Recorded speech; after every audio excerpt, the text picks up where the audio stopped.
कल यानी बुधवार को दिल्ली को नया मेयर मिल सकता है। कल सुबह 11 बजे एमसीडी सदन की बैठक शुरू होगी।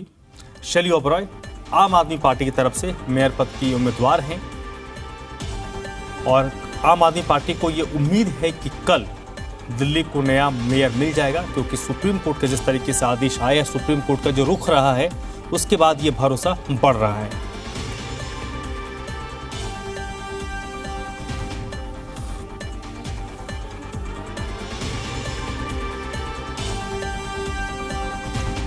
इस वक्त बलराम पांडे मेरे साथ जुड़ चुके हैं इसी पर ज्यादा बातचीत के लिए। बलराम, दिल्ली का हर नागरिक बस यही सोच रहा है कि कल क्या दिल्ली को मेयर मिल पाएगा या नहीं मिल पाएगा? देखिए, जिस तरीके से सदन की कार्रवाई 3 बार बुलाई गई और तीनों बार हंगामे की भेंट सदन की कार्रवाई चढ़ी है, यही वजह है कि जो आम आदमी पार्टी की मेयर प्रत्याशी थी डॉक्टर शैली ओबरॉय, उन्होंने सुप्रीम कोर्ट का रुख किया और सुप्रीम कोर्ट में याचिका दायर करके जल्द से जल्द मेयर चुनाव संपन्न कराने की मांग की। साथ ही उन्होंने कहा कि जो मनोनीत पार्षद हैं उन्हें वोटिंग का अधिकार नहीं है, उसके बावजूद पीठासीन अधिकारी उन्हें वोटिंग का अधिकार देना चाहती हैं।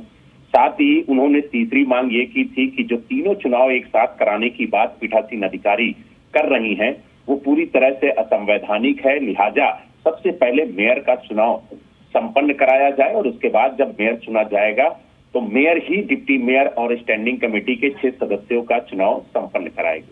हालांकि जब सुप्रीम कोर्ट ने सुनवाई की तो सुप्रीम कोर्ट ने टिप्पणी की कि जो संविधान के प्रावधान है उसमें कहीं भी मनोनीत पार्षदों को वोटिंग का अधिकार नहीं है और जो पीठासीन अधिकारी हैं उन्हें सिर्फ मेयर पद के चुनाव का अधिकार है।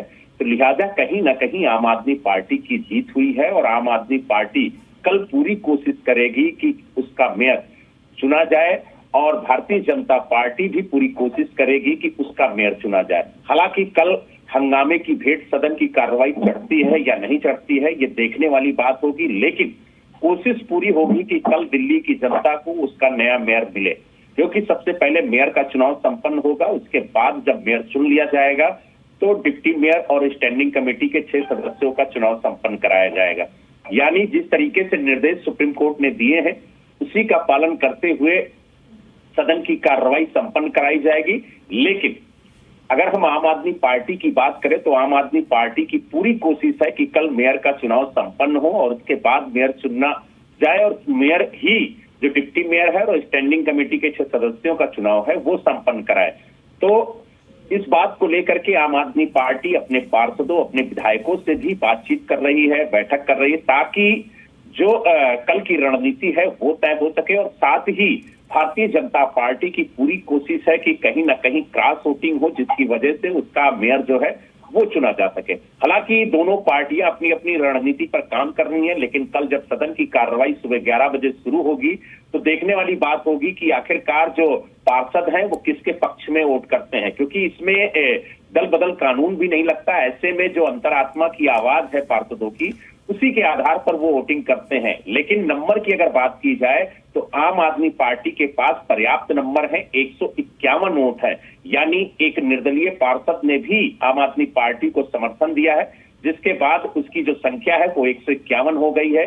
वहीं अगर हम भारतीय जनता पार्टी की बात करें तो भारतीय जनता पार्टी के पास 113 वोट है। तो ऐसे में कहीं ना कहीं अगर निष्पक्ष चुनाव होता है, क्रॉस वोटिंग नहीं होती है, तो मेयर और डिप्टी मेयर बनना आम आदमी पार्टी का तय है। जी चलिए बलराम, बहुत बहुत शुक्रिया आपका।